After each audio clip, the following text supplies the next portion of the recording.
In this video, I'll show you how to delete files or folders in Google Drive. So once you're on the Google Drive platform, this is the interface. Here we have home, we have my drive, we have other options here. So depending on what folder you want to delete and where the folder is located.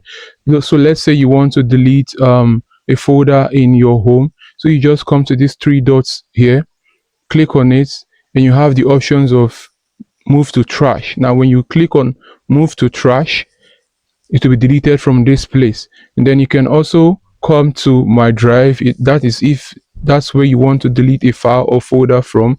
Say I want to delete this particular file, so you just come and also move it to trash. Now mind you, the fact that you moved it to trash does not mean it has been deleted. To delete it permanently, you need to come down to trash here, click on trash, and then here you have all the files that you've moved to trash from your folder. Now click on these dots again if you want to. So for me, I don't want to delete forever. I would restore. I just did this to show you how to do it.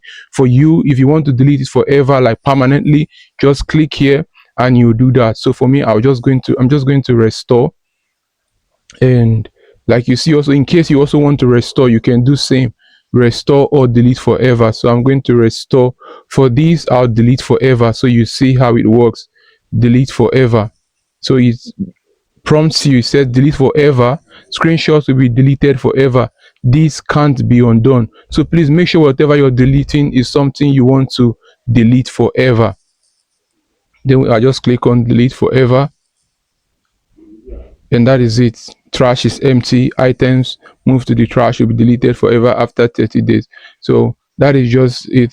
If you found this video valuable, consider subscribing, like and share with other people as well. Thank you.